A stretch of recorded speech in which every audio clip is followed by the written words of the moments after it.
Cứ đỏ lòm thôi. Chả hiểu kiểu gì.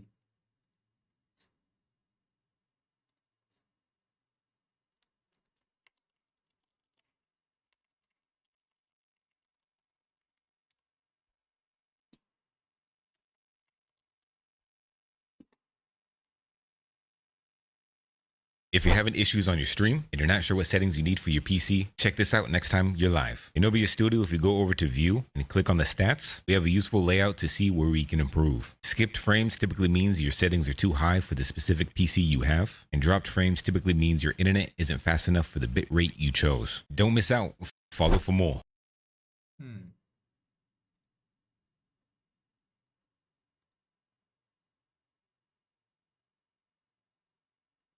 Cái này là tại mạng à?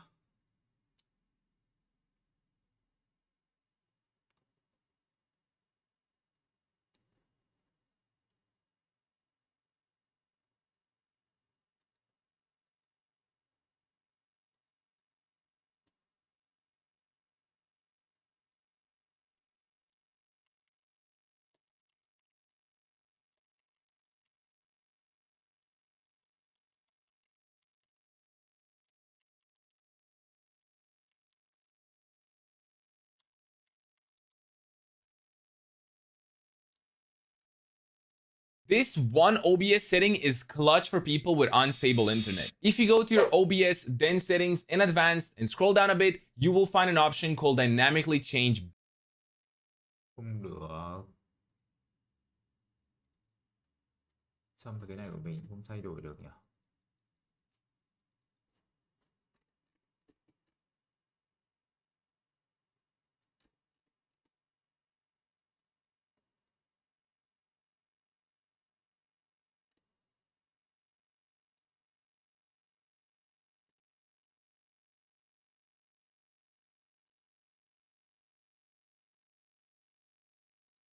Look, I get it, you've been watching hundreds and hundreds of guides on YouTube because you want to fix your stuttery Twitch stream. But even after trying everything, nothing works and now you're getting desperate. So why is this video going to be any different? I've tried so many guides to try fix my own streams and I've just got super frustrated, and you're probably frustrated as well. And the reason you're frustrated is because every guide on YouTube sucks. Like this guy's video. This guy's the worst. Okay, maybe some of them are good, like the Alpha Gaming one is pretty good, but for the most part, every guide that going to be doing three is called compositing, and it is mainly done on your GPU. Now I want to be crystal clear, it's done on the same part of your GPU that is used for your games and has nothing to do with NVENC. This is going to be really important later, so keep this in mind. The next thing OBS does is it takes those frames and turns it into a video stream. But not only that, it compresses that video stream into a size that's more suitable to be uploaded to Twitch. In OBS, if you're using X264, this is mainly done by your CPU. If you're using hardware encoding like NVENC or AMD VCE or QuickSync, this is done on an entirely separate chip on your graphics card. Now remember that this is a dedicated chip on your graphics card. It's not the same part of your graphics card that's used for games. And then the last thing OBS does is it just takes that video, pumps it out into one of Twitch's ingest servers, and then eventually to your millions of fans. We're just gonna call this the networking phase. Well, if your stream is stuttering, it's going to be stuttering in one of these three phases. So how do you figure out which phase is causing your stream to stutter? Good question, let me show you. In OBS Studio, you want to click on View and then you'll see Stats. This is only available in OBS Studio, so if you're using Streamlabs OBS, stop doing that. Come over to OBS Studio, it's way better. If there's one bit of advice to take away from this video, it's this. Use the stats menu in OBS. It is the first place you should go to anytime your stream starts stuttering. If you're getting lagged frames or rendering lag, this means that OBS is stuttering during compositing. In other words, the bottleneck is more than likely your GPU. If you're getting skipped frames or encoding lag, then the bottleneck is more than likely your CPU or the dedicated chip on your graphics card if you're using NVENC. And if you're getting drop frames, then this is a network problem, which means some of your video stream isn't quite making it all the way to Twitch's ingest servers. Now it's really important that you understand the difference between lag frames, skip frames, and drop frames because it's going to tell you exactly what the bottleneck is, so you know exactly what to fix. Now I recommend you start running a test stream. Now you can run a test stream by either making a fake Twitch account and streaming to that, or you can attach bandwidth test equals true at the end of your stream key in OBS. This is just to make sure that your viewers don't see that you're live and think that you're actually streaming. Now, when you're running a Twitch stream, have this stats menu up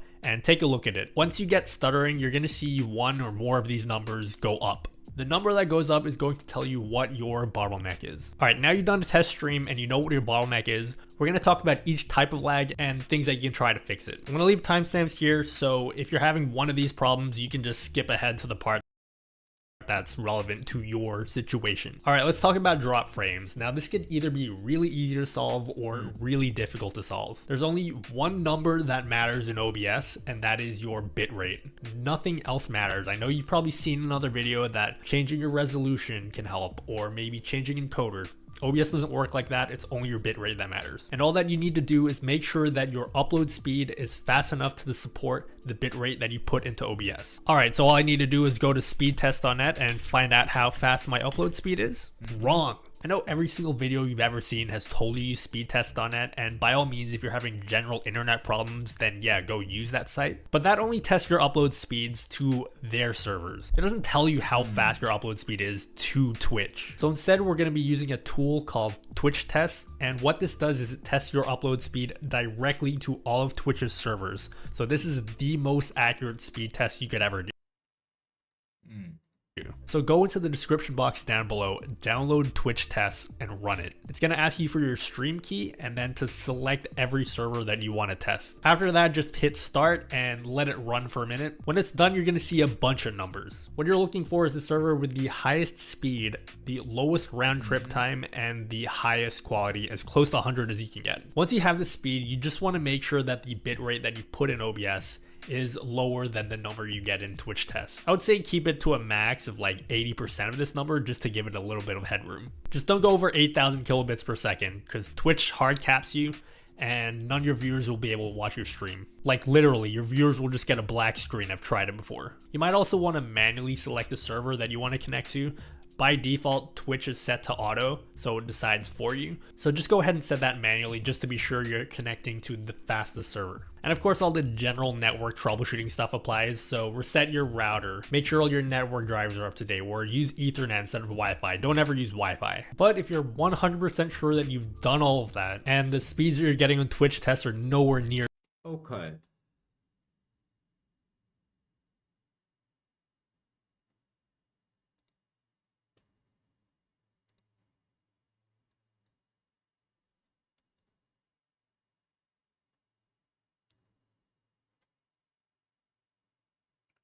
Nó cũng cứ không ổn định thôi, cũng không đến mức là nó bị gì căng lắm. Nhưng mà ok, thử để ít hơn xem. Này gì? Này đi.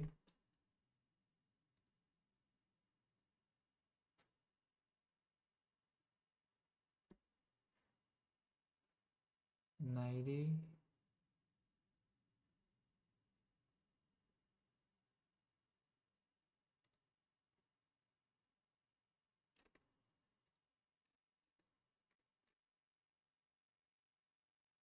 Ok.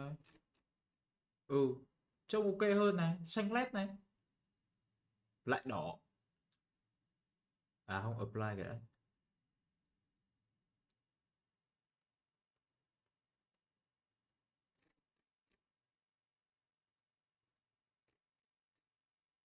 Alo, xanh này.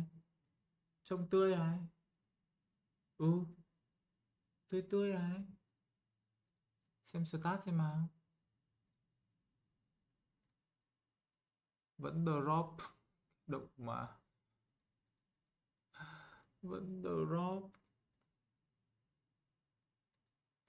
Xanh thì xanh nhưng mà drop thì vẫn drop.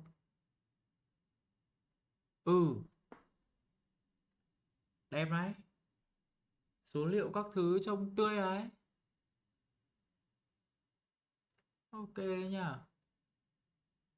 Did I just fix the problem? I'm a fucking genius.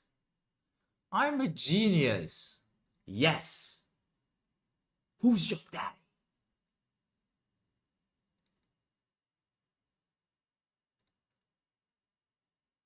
Chơi game thử nhé.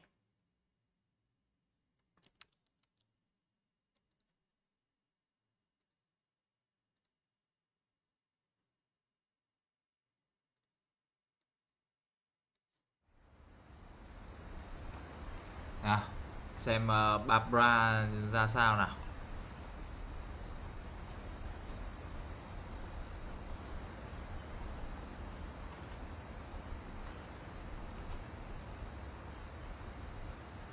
Growing up, I always thought of Barbara as a child star.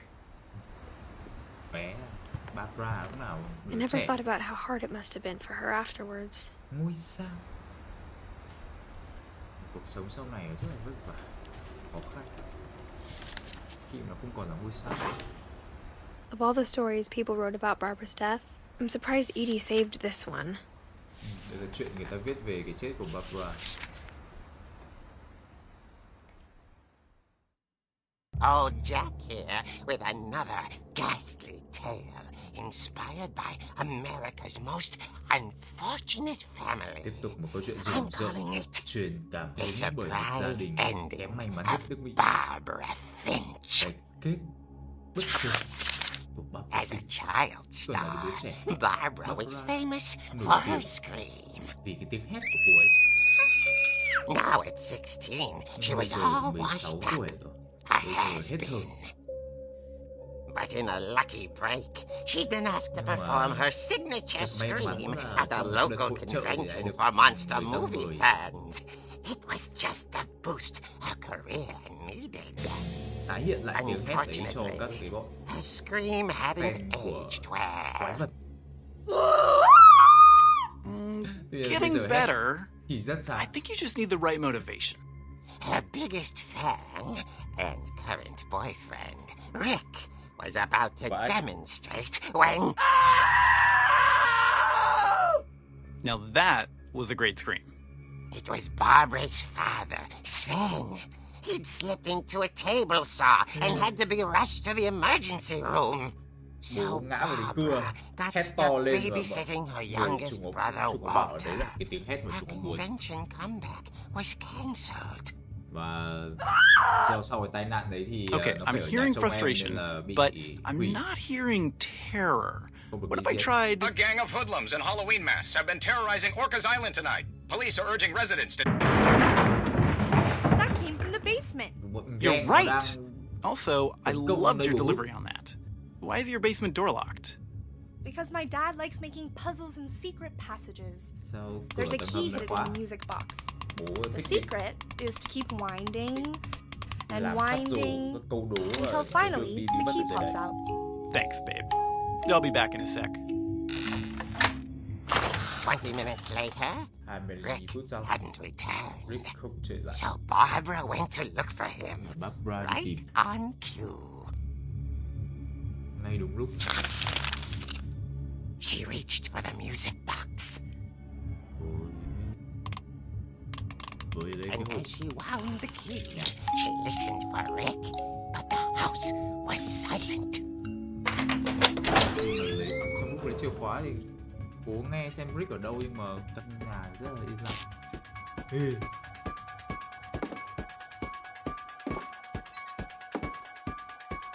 Oh my god. She found Rick's crutch and imagined the worst. Cái ngạo bên kia. Tưởng tượng là điều tệ nhất.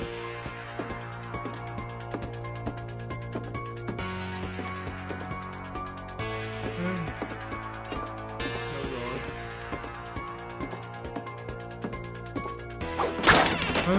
The gang's leader is the infamous Hookman killer, Dr. Carl Hamill, who impaled and then ate his family 10 years ago tonight. Éo. Kẻ dẫn đầu băng đảng, người đứng đầu băng đảng là Dr. K. Kẻ giết người tay móc. Người đã xiêm và sau đó là ăn thịt chính gia đình mình 10 năm trước. Oh no.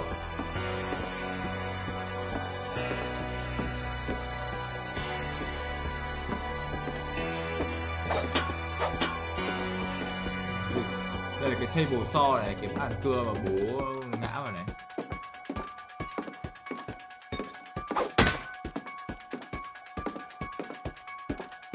The old fridge rattled and grew still. Cái tủ lạnh cũ rung lên xong nó lại bình yên.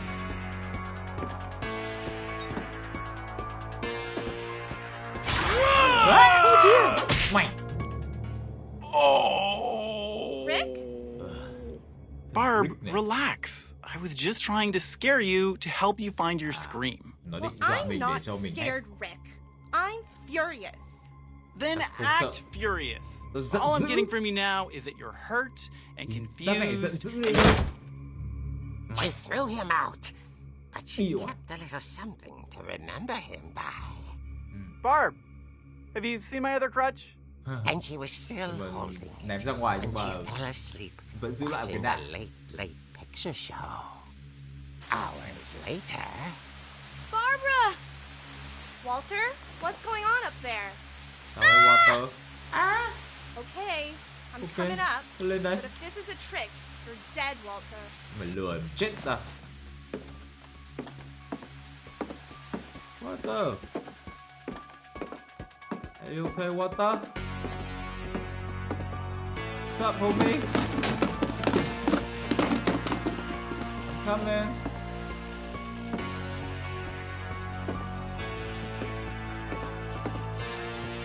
Walter, Water.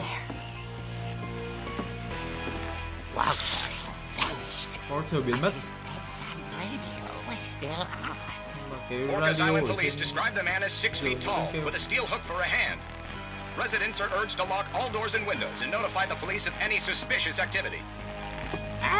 Thằng kia... Có Barbara đấy. turned, saw the hookman, The hookman. and was speechless. Không nói nên He lời. was quite smashing. Mày. And here he was. He couldn't get enough of Barbara. Okay, Barbara, there's gotta be another way out of here. Phải đi điều khác ra ở đây thôi. That night, she played her part beautifully. Đêm đó cô ấy đóng vai của mình một cách hoàn hảo. Hả? She thought about abandoning Walter, but just couldn't do it. Tôi nghĩ việc mồi rơi Walter nhưng mà không làm thế được.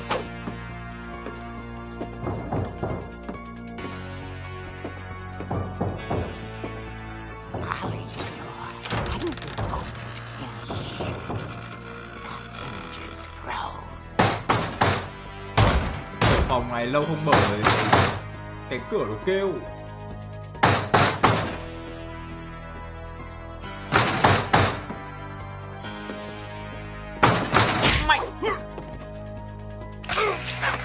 À, He wasn't moving, but she sensed the story might not be over yet. hắn không di chuyển nhưng mà cô ấy cảm thấy là câu chuyện chưa kết thúc. Walter.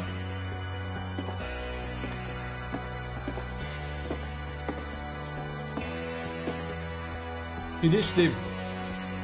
Fatality đó. Xuống xuống sang xuống lên xuống.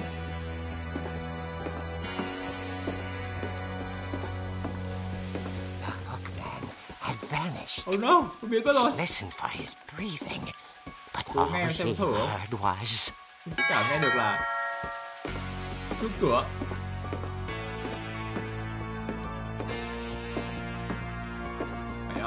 Mày đâu? at the door. She heard whispering. Ở cửa nghe tiếng thì thầm. It was coming from inside the house. Không phải ở trong ngôi nhà. À, ở sau lưng kia. Oh dear. Oh dear, đó là cái gang.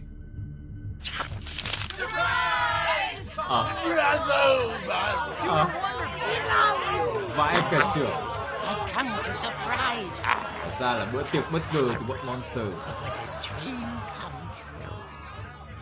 Then she saw what kind of monsters they were, and she realized what was about to happen.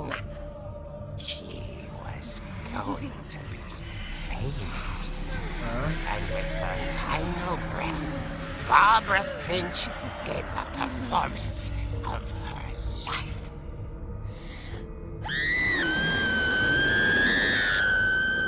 I wasn't there myself, but I hear Barbara was magnificent. Poor girl. She had a taste for stardom. But unfortunately, so did her fans. Of course, the police blamed it all on poor Rick, who disappeared the same night. And little Walter? Hiding under his bed the whole time. He took it all pretty hard. But that's another story. As for Barbara, tucked inside the music box is all they ever found of her. Her ear. Now that's what I call a real eerie tale. Ê. Ê. Yo.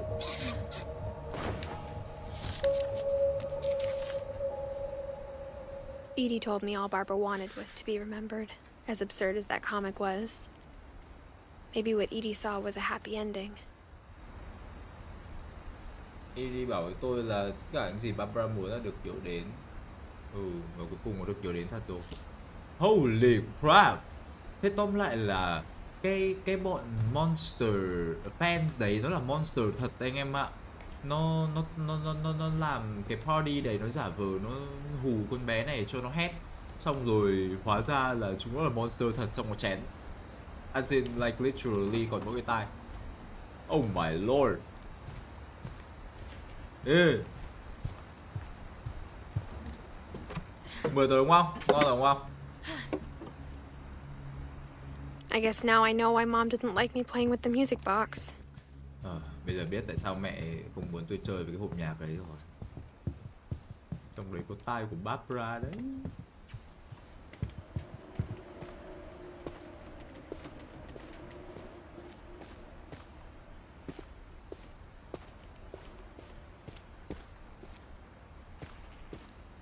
Ủa sao mẹ quay lại? It's funny. All those times I played with the music box and never found the basement key. Kỳ lạ thật. Chơi với hộp nhạc cái bao nhiêu lần rồi mà chưa bao giờ tìm cái basement key à?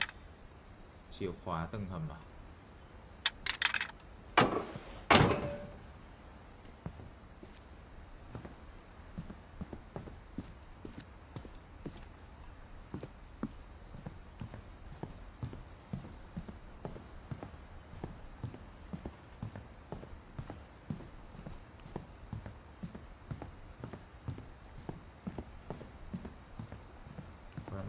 Where do I supposed to go? Where am I supposed to go? Molly always seemed like a girl I could imagine being friends with, if she hadn't died in 1947. Molly luôn luôn có vẻ như là một người mà tôi có thể sẽ kết bạn cùng được, nếu như mà cô ấy không mất sớm.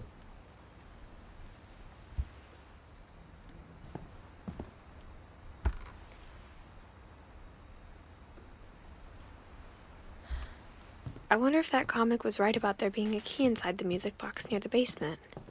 Không biết là cái comic,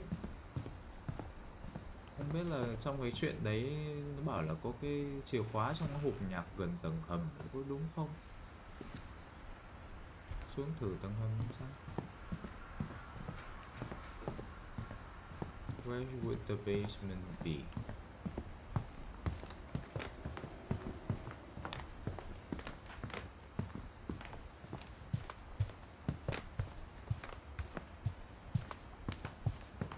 Maybe I should go check out that music box down by the basement. Cứ nhắc đi nhắc lại là phải đi tìm cái music box ở gần cái basement, nhưng mà không nhớ ở đâu à, đang đi tìm thế thầy. À đây.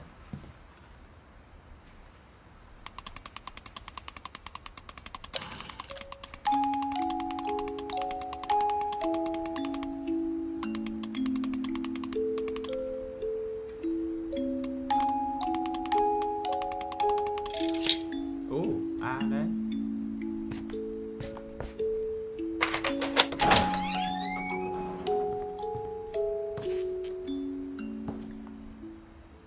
Xuống hầm nhá. Có cái tây bộ so nhá. À không, có thành bán bia rồi. Ở đây tây bộ so đây. Mom said the basement was off limits, unless I wanted another tetanus Off shot. limit. Trừ khi bị muốn nó phải tiêm tetanus là gì, bệnh gì, uốn ván à hay bệnh gì? Chỗ này là chỗ của ông Sven, ông ấy hay làm việc.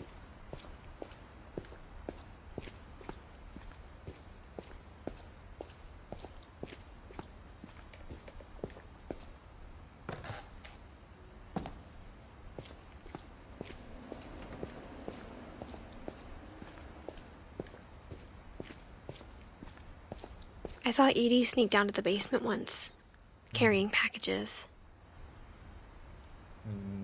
Một lần nhìn thấy Edie lẻn xuống đây, mang theo một gói hàng.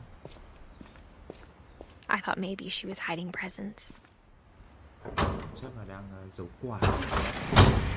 It turned out she was hiding a lot more than that. Thật ra là Edie giấu nhiều hơn. What's this? I remember asking Mom once about where Walter had gone. Nhớ đã từng hỏi mẹ tôi là She said Walter after ở đâu Barbara rồi. died, he got as far away as he could. Bảo là sau khi Barbara mất thì người trốn If đi there's xa a nhất có pattern in thể. all these stories, Giống như có một điểm chung các câu chuyện này. I think it's that none of us has gotten very far. Đấy là tất cả chúng tôi không ai đi được xa. Oh, Walter xuống dưới này ở. Goodbye, everyone. Tạm biệt tất I cả can't mọi người. believe I've been down here for 30 years. Để tin ở đây 30 năm rồi. On that first day, after the shaking started, I didn't think I'd survive a week. Đầu tiên sau khi rung chấn xảy ra thì tôi nghĩ là tôi sẽ tồn tại đây một tuần. But after a few days, I settled into a routine. Sau một vài ngày bắt đầu có thói quen.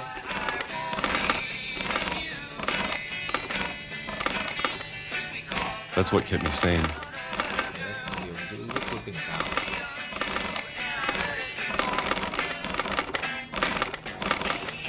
Having a schedule, living for today. Có một cái lịch, sống ngày nào biết ngày đó. I always expected to be dead tomorrow. Tôi luôn nghĩ là mai tôi có thể ra đi. But if you wait long enough, you get used to anything. Nếu bạn chờ đủ lâu thì bạn sẽ quen với mọi thứ.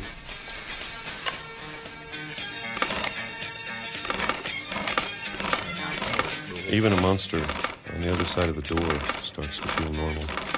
Kể cả cái con quỷ ở phía bên kia bức kể cả khung cửa cũng cảm giác bình thường. Almost friendly. Thế còn thân thiện, gần như là thân thiện.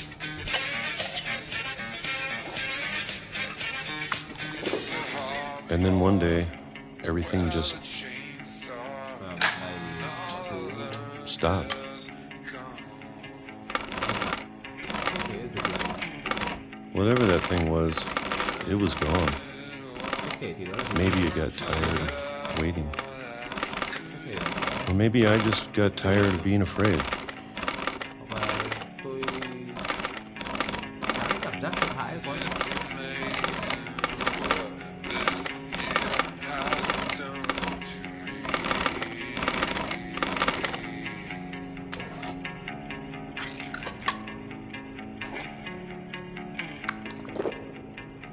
Làm hộp đào.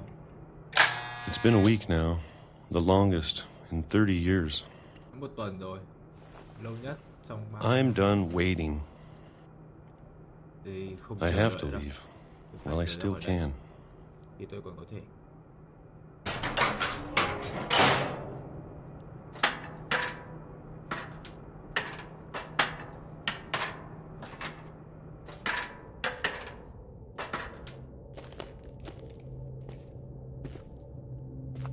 I know it's out there somewhere. Tôi biết ở đâu đó ngoài kia,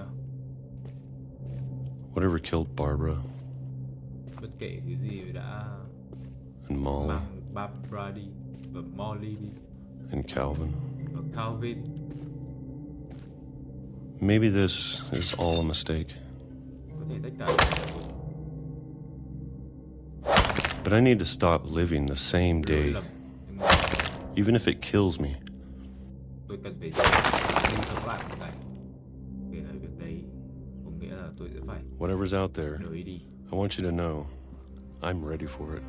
Cái kể gì ở ngoài kia, I'm going to appreciate all of it, especially the food. tôi sẽ trân trọng tất cả mọi thứ, đặc biệt là thức ăn. I don't mind if I only have a year left, Tôi không bận tâm nếu tôi chỉ còn một năm để sống, or a month, hoặc một tháng, or a single week. hoặc chỉ một tuần. I'd be happy with one new day. Nếu như tôi chỉ cần một ngày mới, I can already imagine the sun on my face. tôi chỉ có thể tưởng tượng ra mặt trời ở trên khuôn mặt của mình. Xong rồi the sun hóa ra là đèn của cái đoạn tàu ạ. Walter died when I was 6. Walter mất khi tôi I 6 can't tuổi. believe my mom never told me he was down here. Tôi tin là mẹ tôi không bao giờ bảo tôi là ông ấy sống ở dưới này. I'm sure my mom was trying to protect me. Chắc là mẹ cố gắng bảo vệ tôi mà. Icon gì đấy, làm móng à hả Mỹ Uyên?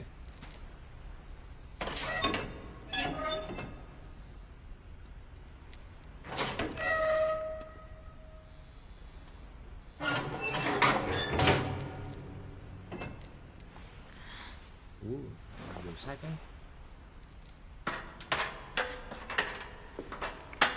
Maybe she was afraid I'd end up like Walter. Chắc là mẹ tôi sợ tôi kết cục giống But như if she Walter. never told me about an uncle under the house, Nếu mẹ tôi không bao giờ nói tôi về một người bác sống ở dưới tòa nhà của mình, I can only imagine what else she was hiding.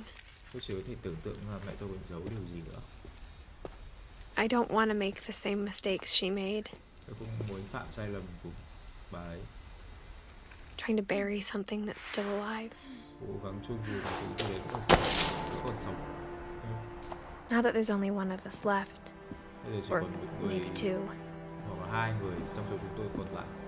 I thought it was time I heard the stories for myself Nghĩa là đến lúc tôi nghe câu chuyện cho chính bản thân mình and found out what happened to everyone else.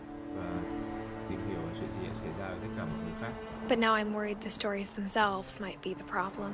Nhưng mà tôi đang lo rằng là bản thân những câu chuyện đấy có thể là vấn đề. Maybe we believed so much in a family curse, Có thể là chúng tôi tin we quá made it nhiều real. lời nguyền về gia đình, tôi đã biến nó thành sự thật. Cũng đúng. Nhưng mà quả Barbara kia thì là sao mà mất?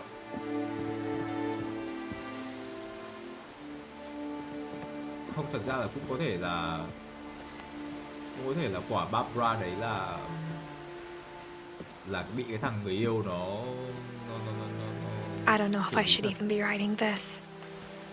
không biết là tôi có nên viết điều này xuống không.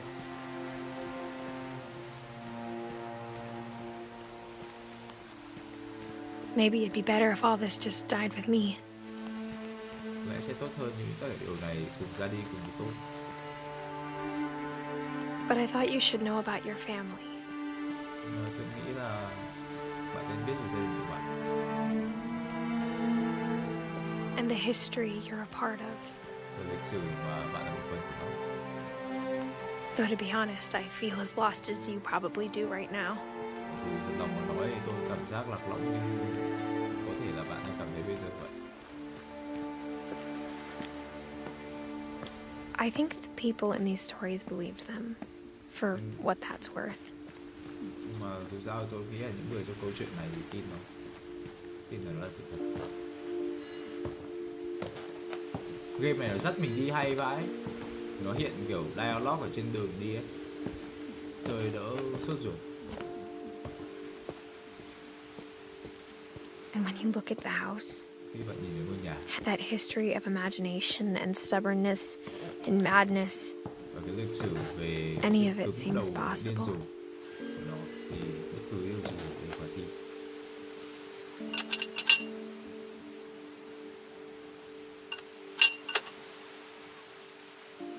Hả?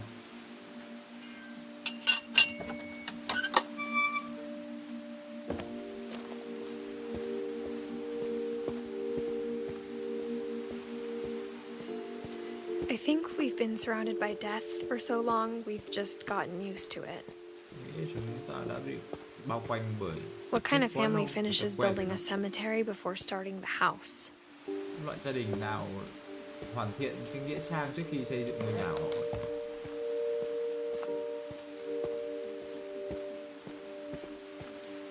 It's embarrassing for me to admit this, but Đáng xấu hổ khi tôi phải thừa nhận điều này, nhưng mà the pet cemetery made me more uncomfortable than the human one.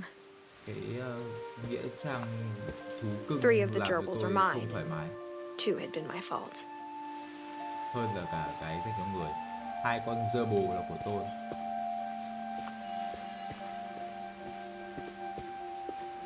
Sven built the house, but it was Edie who designed the cemetery. Sven xây nhà nhưng mà Edie thiết kế nghĩa trang.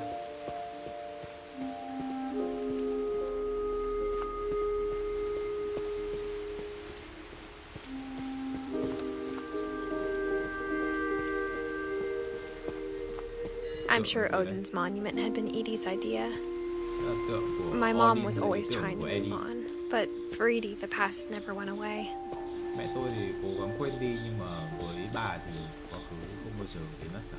She could see it poking out of the water at low tide. Bà có thể thấy nó trồi lên khỏi mặt nước khi mà thủy chiều xuống.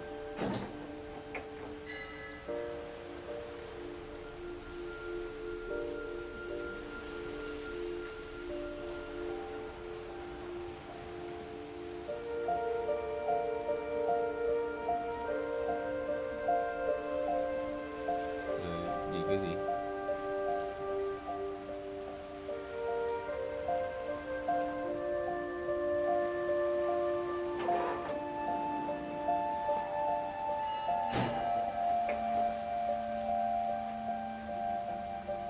What do I do with this? Edie said she dreamed about the old house every night. Edie nói rằng là bà ấy mơ về ngôi nhà cũ mỗi đêm.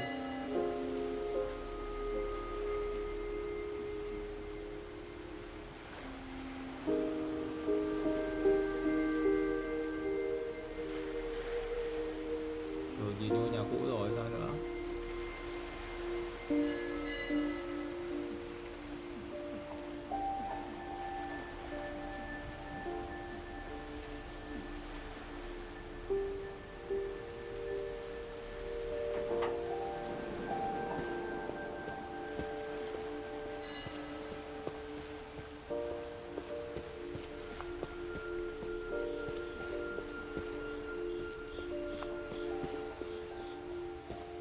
Edie's side was always easier for me to understand.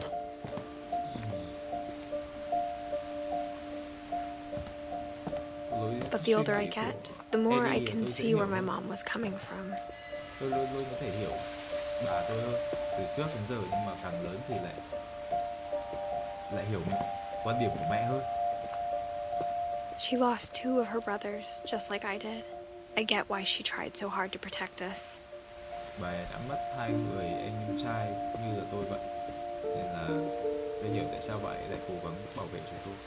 There's so many things I wish I could ask my mom now.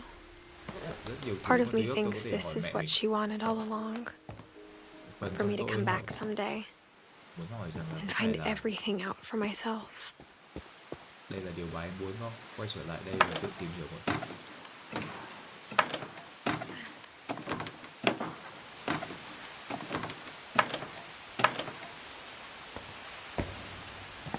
But looking back on it now, Nhưng mà nhìn lại thì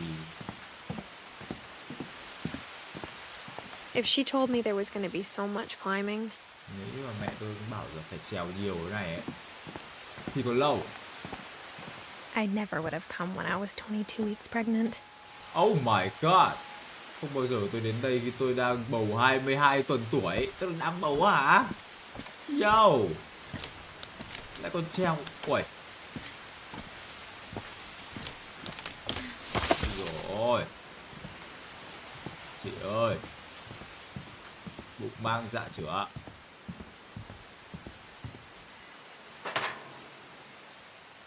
I never met Grandpa Sam, but I think he and my mom Chưa bao had a giờ lot in gặp ông common. Sam. Nhưng mà tôi nghĩ là ông với mẹ tôi thì cũng khá là nhiều điểm chung với nhau. They were both pretty intense. Cả hai đều khá là dữ dội. Trong phòng có con chim, con gấu ấy. Ủa, xong rồi giường trông như vừa mới ngủ, vẫn còn người ngủ đây ấy, con mèo ấy. Xong rồi xếp cho nó vả cái tượng chứ.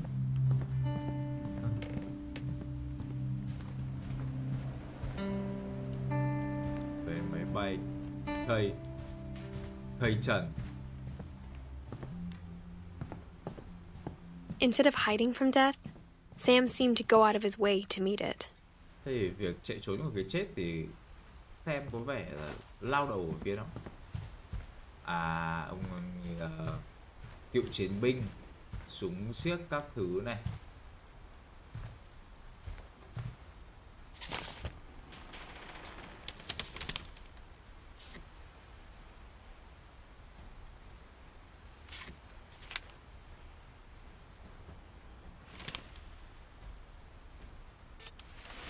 Dawn, I promise, you'll never forget this weekend.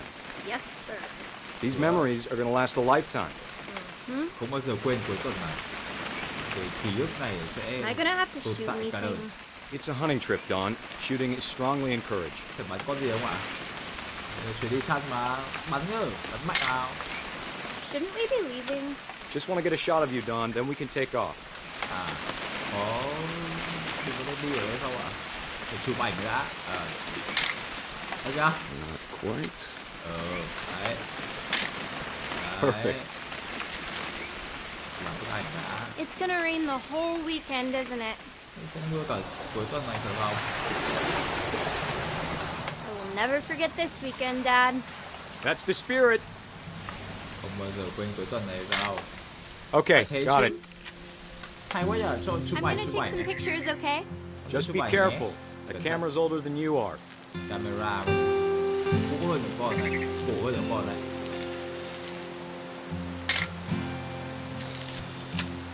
Để chụp linh tinh thôi. You're right, Dad. It's starting to clear up. Still freezing, though. Cô nói đúng. Trời sắp lạnh rồi, mà còn lạnh quá.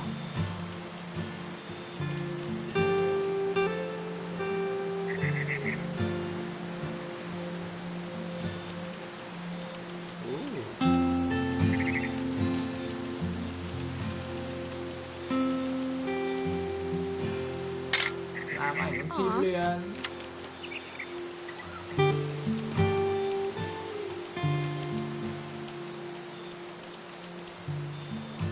Gì hay hay chụp không?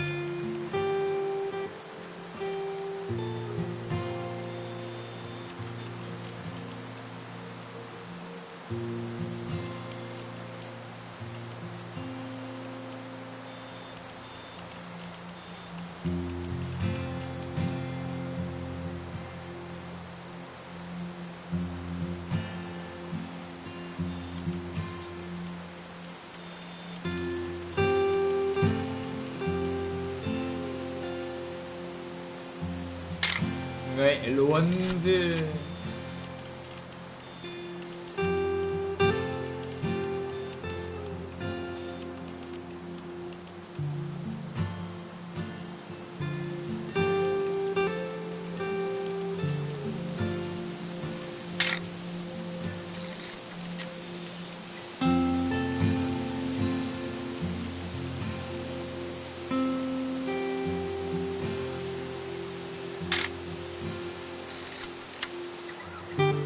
Chụp cái này thôi à? Chụp bao giờ xong nhỉ?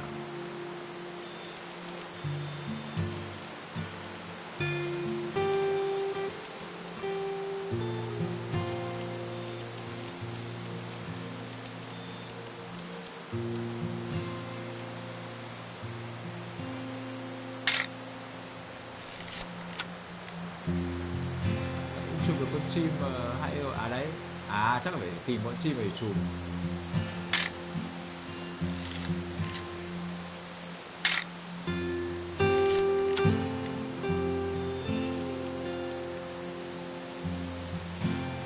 Còn chim không?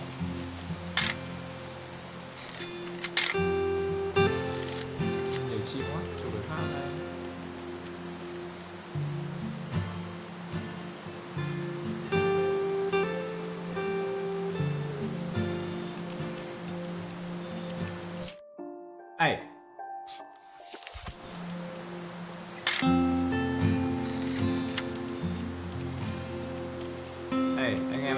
chụp bao giờ ấy nhỉ?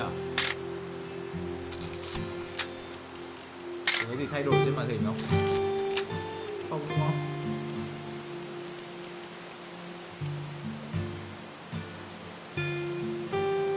Cho cái dấu hiệu là phải chụp mấy cái là chụp cái gì được không? Chụp hoài. Hay là nó bắt mình phải tìm một cái gì đấy nhỉ? Hay là vô tình chụp được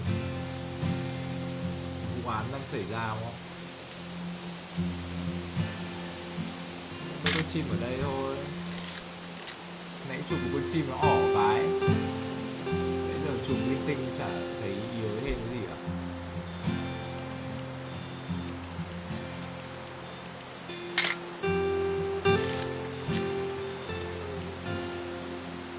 Ê yo, spam chụp xem mà không spam được. Mình phải chụp một cái gì đấy thật đấy anh em ạ.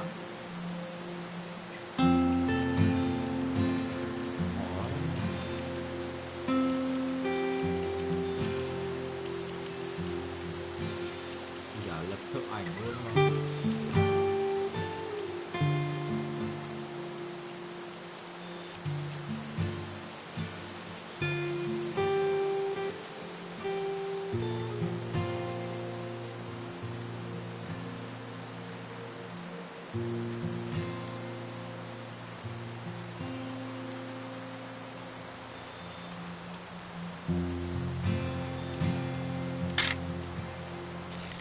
Bấm được nút gì đấy nhá.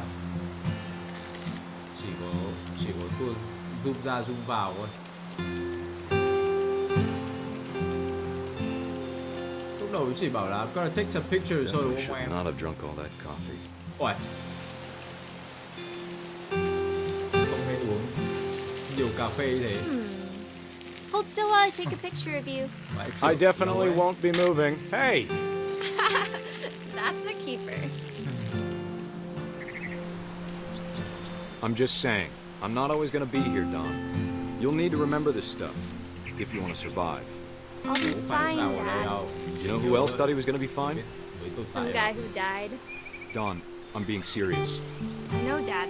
You're always serious. What? Doesn't being out here make you want to chill out? Well, to tell you the truth, I haven't been out here in 20 years. Đây phải chill nữa bố. 20 năm rồi chưa quay lại nữa. Last time I was with my brother Calvin. Man, that was a great trip. Your grandpa Sven taught us how to fish, how to build a fire. We found an old logging trail. There were deer everywhere. I bet if I could remember where that trail was, we'd spot a buck for you in no time. Give me a minute to check the map.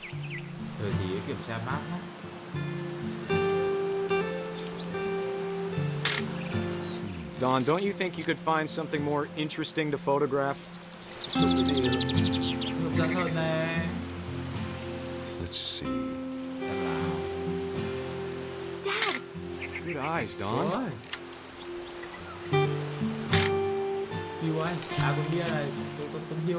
Before you take the shot, let me get a picture of you.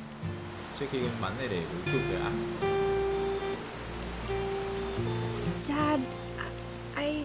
Just breathe. Turn off your neck. Let me get behind you. Do I have to do this? Don, you don't have to do anything. But if you want to survive, you'll need to be strong.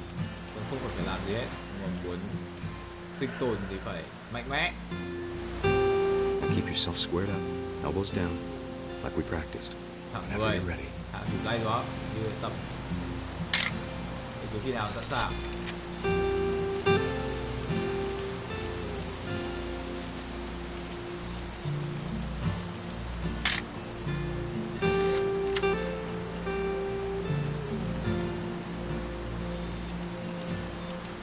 Take the shot đấy, bà nè. Đây con ơi. Gái ơi.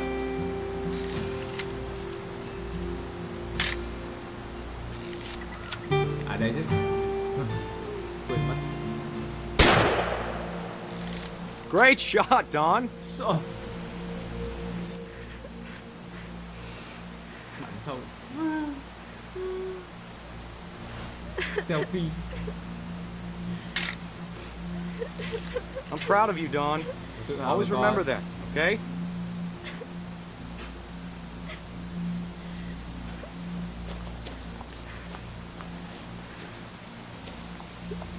Sorry, Don. Just gotta reset the timer. Cả trường. Thì sẽ là time mở chạy nhanh em đấy.